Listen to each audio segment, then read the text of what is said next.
9 raisons d'avoir des douleurs à l'estomac. La première raison, c'est une prolifération bactérienne intestinale.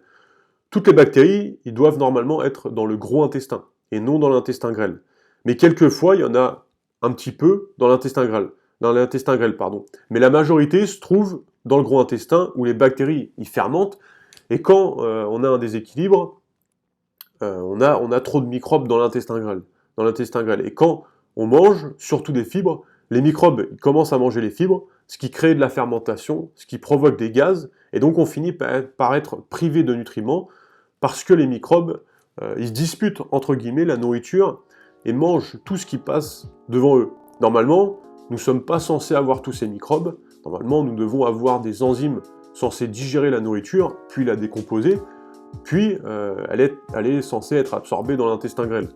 Et la pire chose à consommer quand on a justement cette prolifération bactérienne, appelée aussi SIBO, S-I-B-O, ce sont des légumes. Si vous avez une SIBO, prenez du chlorhydrate de bétaïne pour acidifier l'estomac et tuer les microbes. La deuxième raison, ça peut être une inflammation ou un ulcère sur une partie de votre côlon. Alors ça pourrait être causé par des dommages, quelque chose que vous mangez ou par une allergie par exemple alimentaire, peut-être le gluten. Essayez un test d'allergie alimentaire pour identifier le problème. Pour un ulcère, la prise de chlorophylle, comme je l'ai dit juste avant, peut aider. La troisième raison, ça peut venir de la vésicule biliaire ou des voies biliaires. Par exemple, manger les mauvais types d'aliments, de la malbouffe, des mauvaises huiles, ou avoir des niveaux élevés de certaines hormones, comme l'œstrogène ou le cortisol, ça peut provoquer une pierre dans la vésicule biliaire ou dans le canal biliaire, et ça peut créer beaucoup d'irritation et de douleur ou de ballonnement. Je vous ai mis un lien dans la description qui vous explique comment éliminer justement les calculs et la boue biliaire sans douleur.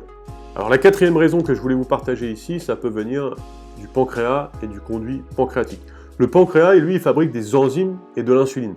Si vous consommez trop de glucides, vous allez faire travailler votre pancréas trop fort, parce qu'en fait, il doit pomper une quantité énorme d'insuline. Et s'il travaille trop fort, la stimulation, elle peut interférer avec le flux normal des sucs digestifs, ce qui peut causer beaucoup de problèmes. La cinquième raison que je voulais vous partager dans cette vidéo, alors pour certaines personnes, cela peut être toxique, et je parle ici du gluten.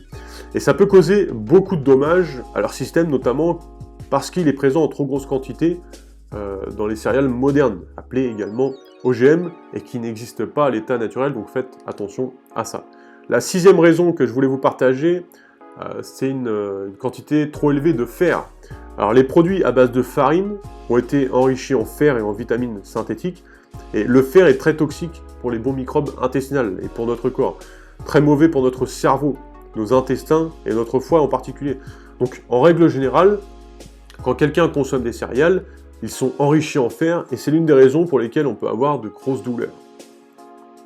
La septième raison que je voulais vous partager dans cette vidéo, c'est les huiles végétales, et notamment les huiles de maïs, qui sont très inflammatoires pour le système digestif, parce que elles sont cachées dans beaucoup d'aliments, dont notamment les sauces pour les salades, et si vous en consommez régulièrement, vous vous en rendez même pas compte, et vous rendez pas compte que vos douleurs, elles peuvent venir de ça.